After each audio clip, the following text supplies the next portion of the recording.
Bonjour à toutes et tous, bienvenue dans les coulisses du Grand Lyon, ravi de vous retrouver pour une nouvelle saison de cette émission. Et pour la démarrer cette année, j'ai le plaisir de recevoir Sébastien Michel, le maire d'Écully. Bonjour. Bonjour. Alors vous avez fait votre entrée politique ce week-end avec les rencontres de Valpré, traditionnelles dans votre commune. L'idée de ces rencontres, c'est vous imposer comme le leader naturel de l'opposition dans la métropole? Non, pas du tout. L'idée de ces rencontres, c'est d'abord de travailler sur le fond. Je l'ai souvent dit, je considère qu'à droite, depuis trop nombreuses années, on n'a pas suffisamment travaillé sur le fond. Ça, c'est le premier élément.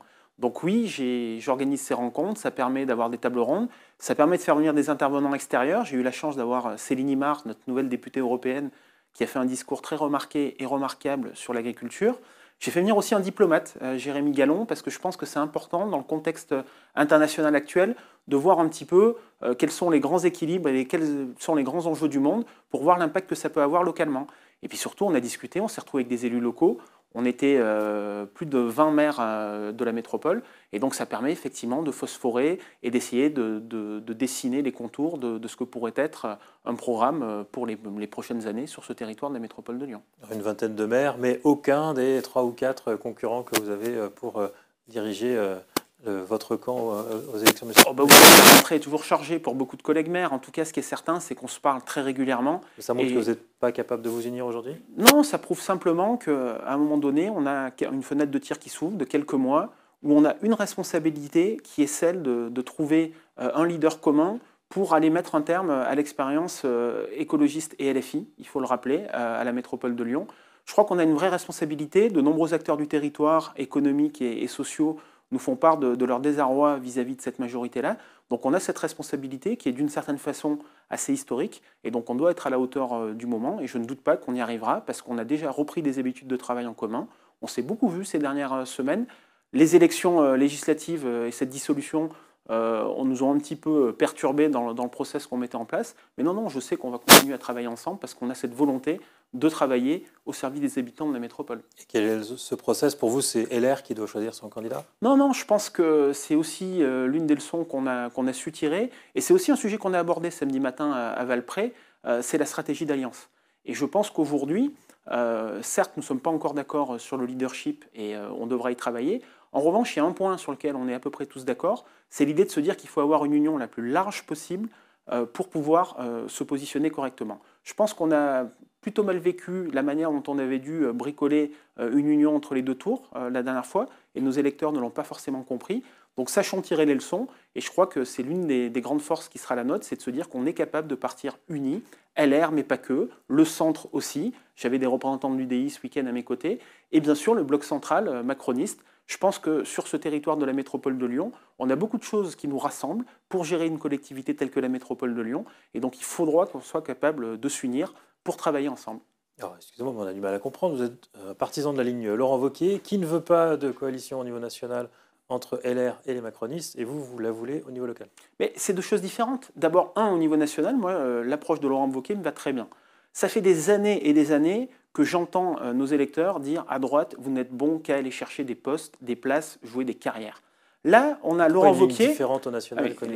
Là, on a Laurent Wauquiez et Bruno Retailleau et Annie Genevard qui sont capables de dire voilà, ça c'est le fond, c'est les points qui sont importants pour nous, c'est le pacte législatif. Et on a quelques lignes rouges. Tout gouvernement qui mettra en place ces points-là aura notre soutien. Et en revanche, si on va au-delà de la ligne rouge, on ne suivra pas. Moi, je trouve que c'est plutôt sain. On n'a pas gagné cette élection. On n'a pas terminé premier, on n'a pas terminé deuxième, on n'a même pas terminé troisième. Donc aller se dire qu'il faut aller à tout prix au gouvernement, je pense que ça n'est pas à la hauteur du moment et il faut accepter le résultat des urnes. On a perdu. En tout cas, nous, on privilégie l'intérêt du pays.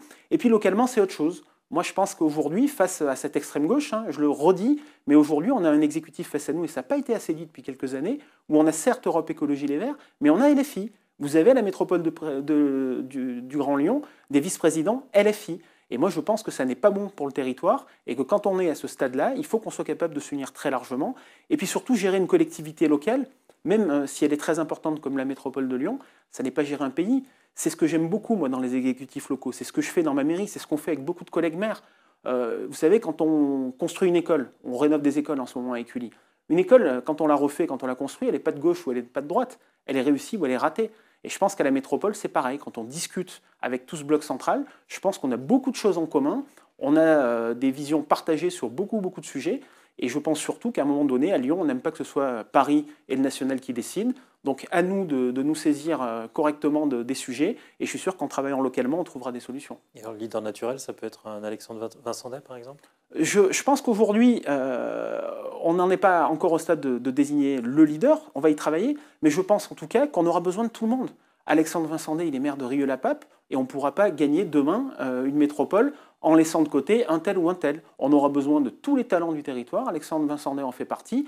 En revanche, ce que j'observe, c'est qu'on a aujourd'hui plutôt beaucoup de maires LR sur le territoire de la métropole et qu'il faut en tout cas trouver la personne qui sera capable de rassembler le plus largement derrière lui ou elle. C'est l'enjeu des prochaines semaines. Et David Kimmelfeld? David Kimmelfeld, j'ai le sentiment qu'il fait des choix un petit peu différents aujourd'hui. Chacun a pu constater qu'il avait plutôt tendance à se rapprocher de l'exécutif actuel. C'est son droit, c'est sa liberté. Moi, quand je discute avec lui, j'ai le sentiment qu'on pourrait trouver des visions partagées. Aujourd'hui, il a un choix différent. Chacun est libre. Et vous savez, on ne peut pas faire l'union à marche forcée. Il faudra qu'on soit capable de rassembler des gens qui ont envie de travailler ensemble. Manifestement, il a fait un choix différent, dont acte. Il se rapproche de Bruno Bernard. C'est respectable, c'est sa décision. Il devra simplement l'assumer. Alors juste pour comprendre, donc la ligne c'est une grande ouverture au niveau local. Au niveau national, vous ne voulez toujours pas que LR participe à une coalition. Est-ce que ça donne pas raison à Nicolas Sarkozy qui dit mais au final, si la droite reste en retrait, ce sera un Premier ministre de gauche? Vous savez, moi j'ai un immense respect pour Nicolas Sarkozy, mais je pense que le vrai sujet aujourd'hui, c'est pourquoi faire. On a l'impression que la politique, et on le voit, on l'évoquait à l'instant, c'est devenu une question de casting. Est-ce que c'est lui? Est-ce que c'est lui? Est-ce que c'est elle? Est-ce que c'est... Non, je pense que le sujet aujourd'hui, c'est pourquoi faire. Et on voit bien que malheureusement, au terme de cette dissolution ratée, disons-le, on a un pays qui est quelque part ingouvernable. Personne n'est capable de rassembler une majorité derrière lui. Et donc, on tombe dans des petits bricolages. Et je pense que Nicolas Sarkozy, que je respecte énormément, j'ai commencé en partie à militer avec lui et à ses côtés. Aujourd'hui, je pense qu'il faut aussi un renouvellement. C'était l'un des enjeux de la réunion qu'on a eue samedi matin avec mes collègues et amis. C'est cette idée de se dire qu'on a besoin de faire émerger des nouveaux talents. Vous savez, j'observe qu'à l'extrême gauche, on a su faire émerger des nouvelles personnalités, des jeunes, que je combats de toutes mes forces. Des Mathilde Panot, des Louis Boyard. J'observe que Gabriel Attal a été Premier ministre à moins de 35 ans. J'observe que Jordan Bardella a 30 ans. Et j'observe que dans le même temps, à droite et dans le bloc central, on voit beaucoup François Bayrou, on voit beaucoup Jean-François Copé, on voit beaucoup des gens qui finalement ont été aux responsabilités ces 25 dernières années, et j'ai la faiblesse de penser qu'ils sont d'une certaine façon aussi comptables de l'état du pays aujourd'hui, et qu'il faudra trouver des nouvelles solutions, et que ça passe pour moi par des nouvelles personnes. Je reviens sur la métropole. Est-ce qu'on peut imaginer demain un président de la métropole, par exemple vous, issu de la droite, et un maire de Lyon qui resterait Grégory Doucet? Ça pourrait fonctionner? Ça sera le choix des électeurs. Et ce que j'observe en tout cas, si ça devait arriver, j'aime pas faire la politique fiction, mais je lui souhaite à Grégory Doucet que le président de la métropole ne se comporte pas comme le président actuel de la métropole avec la plupart des maires. Je rappelle que plus de 45 maires se sont fédérés contre la manière dont l'exécutif métropolitain aujourd'hui les traite. Et donc moi je considère que ça sera aussi l'un des enjeux de la prochaine élection, c'est d'être en capacité de réconcilier. On a face à nous des gens qui ont beaucoup clivé. Et on le voit bien, c'est la stratégie de Jean-Luc Mélenchon et de ses amis. Il faut cliver, cliver, cliver. Moi, je pense que l'un des enjeux de la prochaine élection métropolitaine, ça sera notre capacité à rassembler et à réconcilier. Et en tout cas, je m'y emploierai toutes mes forces au niveau et à la place qui sera la mienne. Vous pourriez travailler avec un Grégory Doucet alors? Je pense que c'est plutôt la question, c'est que c'est Grégory Doucet qui devra travailler avec le président de la métropole, quel qu'il soit. Aujourd'hui, on voit bien que le vrai pouvoir, il est à la métropole. Qui décide des aménagements publics, qui décide de l'urbanisme, qui décide de la circulation. On voit bien que tous décident plutôt rue du Lac que place des Terreaux. Et donc, on continuera à fonctionner comme on doit le faire. Finalement, vous fonctionnerez comme Bruno Bernard alors? J'ai la faiblesse de penser que l'expérience qui est la mienne d'élu local, de maire, vous savez, quand on est maire, c'est une école de l'humilité et c'est surtout une école du compromis. Comment on est capable de rassembler des gens de bonne volonté pour essayer d'attaquer des problèmes du quotidien qui préoccupent nos concitoyens. Et je pense que c'est la meilleure école pour justement pouvoir gérer des collectivités probablement plus importantes. Et j'ajoute d'ailleurs que dans le débat national, si aujourd'hui le débat est aussi peu qualitatif et s'il y a aussi autant d'agressivité et de clivage, c'est que peut-être la place des maires n'est pas celle qu'elle devrait être. S'il y avait plus de maires dans le débat national, je pense que le débat serait plus apaisé et plus positif. Aujourd'hui, avec la métropole, vous avez des sujets d'irritation pour la mairie du Ils sont nombreux. On pourrait parler de SCOT, on pourrait parler du SCOT, le schéma de cohérence territoriale, qui aujourd'hui est avancé quelque part un petit peu dans la discrétion, mais qui peut avoir des répercussions très très fortes. Moi, j'observe que la vision d'aménagement du territoire de la métropole n'est pas la mienne. On a face à nous des gens qui veulent faire de Lyon et de Villeurbanne le centre urbain où tout se passe bien, où on circule bien, où il n'y a pas de pollution, où on a du commerce de proximité, où on a des entreprises, etc. Et puis autour, il y a une volonté de surdensifier. Je le dis souvent, si vous prenez par exemple un exemple, à Écully, on a 29% de logement social. J'observe qu'à la Croix-Rousse, on est à 14 ou 15%, si je ne dis pas de bêtises. Donc les leçons de social aussi, ça commence à bien faire. Et je pense que les maires sur ce territoire ont besoin d'être écoutés et entendus. Ils ont une vision de leur territoire. Donc le SCOT, c'est le premier élément. Et puis il y a beaucoup d'autres sujets. On a un certain nombre de maires à être très très en colère face à l'abandon de la gestion et de l'entretien des espaces publics. On a des herbes folles de partout. Nos concitoyens n'en peuvent plus. On a une voirie qui se dégrade. Moi je le dis, avec les travaux et derrière les rénovations qui ne sont pas faites correctement, j'ai parfois le sentiment d'avoir une voirie qui est digne de la Bulgarie des années 80. Et ça n'est pas satisfaisant sur un territoire comme le nôtre. On pourrait parler des sens de circulation, on pourrait parler de tout un tas de sujets. Moi, à Écully, j'attends aussi des moyens en matière de prévention spécialisée sur mon quartier. Je ne les ai toujours pas. Donc les points d'achoppement sont nombreux, mais on est combatif, mais on est serein et surtout on est à l'écoute de nos habitants parce que c'est ça le plus important. Juste un mot pour finir. Jeudi, la région doit élire son nouveau président puisque Laurent Wauquiez a démissionné. Ce sera qui ? Ah ben je n'ai pas de boule de cristal. Ce que je sais en tout cas, c'est que durant toutes ces années, Laurent Wauquiez aura positivement marqué le territoire. Et vous savez, pour faire une forme de boutade, j'observe que durant tout son mandat, on fait souvent beaucoup de reproches à Laurent Wauquiez.